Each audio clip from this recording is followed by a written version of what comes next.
out here on Mille Lacs. Nice fall day. This time of year, once that water gets down into like the mid 50s or lower, it seems like the fish really start keying in on minnows more. And that's where these shad colors really come in. We're just trolling along, trying to locate some fish. Set on constant, just going around about 1 mile an hour right now. Seems to be a good speed. Using the 1/8 ounce Feider Fly. A little heavier, try to get it down a little deeper. When I'm trolling, I just make a 45 cast as long as I can off the back of the boat.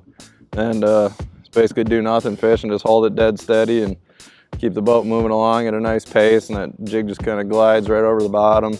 Really, really subtle deal. Good way to catch them in really, really clear water. The way I fish it most of the time, I always fish it with the wind on your back. They're so light, they're hard to throw into the wind. Take advantage of it. It moves you along quiet, and you can throw the bait a lot further. Bomb it out there a good ways. Or let it hit the water, click over, and it's just a slow, steady reel.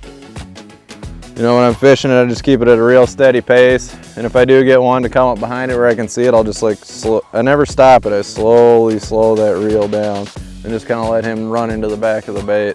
It's really simple fishing. Anybody can do this, but the equipment's really, really key to the whole deal. There we go. Ooh, big one. Yep, it's a big one. That's one thing I always do when I hook like a really big smallmouth on this light line. I'll chase them rather than bring them to you. It's easier just to go right at them rather than trying to pull them towards the boat. Yeah, look at that. The old tanker, 5-pounder, shad Feider Fly, 1/8 ounce, donkey. Get her back in the drink. I got a Tatula Elite Seth Feider hair jig rod. I made this rod specifically for this technique. It doubles well for Ned rigs and Nico rigs as well, but anything that's like really light that you got to cast a long ways. We got 6-pound Suffix 832 braid. That's kind of the key to this whole setup. Really light braid. These are like super light jigs, you know, hard to cast, so that super thin diameter braid helps with that a lot. Then I got an 8-pound fluorocarbon leader on there. Reel's a 3012 Exist. Awesome spinning reel, really good drag. Helps keep these fish buttoned up. This bait comes with a really small hook in it, and basically the only way you lose one on this thing is if you pull too hard. I'm gonna run you through the Outcast Tackle Feider Fly colors, when I use them, where I use them. We got a few colors, and I basically split them up between dirty water and clear water colors, trying to also match the hatch. First one we have is shad. This is awesome when they're eating minnows. I consider it a clear water color. It's got a little bit of gray in the back, a little more subtle, more natural looking. Awesome anytime the fish are eating minnows. I do better on these colors down south too. A lot of those like Tennessee smallmouth places. That's an awesome color. Spotted bass as well. That's one of my favorites.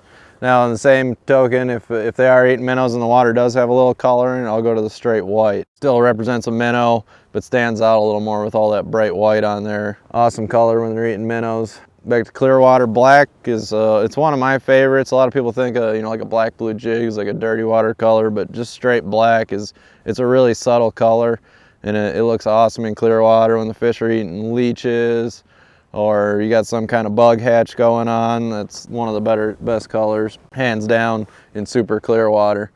Now when you get bug hatches, a lot of times in the North Country we'll get mayfly hatches, fish fly hatches throughout the year. That's where that damsel green really comes in. That's like perfect match color, hatching out mayfly, and big smallmouths love those. So anytime there's a bug hatch, you got clear water, that damsel green's awesome color. And then we got another color called wine. This is probably my favorite color. Not a lot of guys throw this. You know, when that water's really clear and that black's really good, a lot of times, you know, the best hair jig fishing in the North Country is that early part of summer, beginning of June.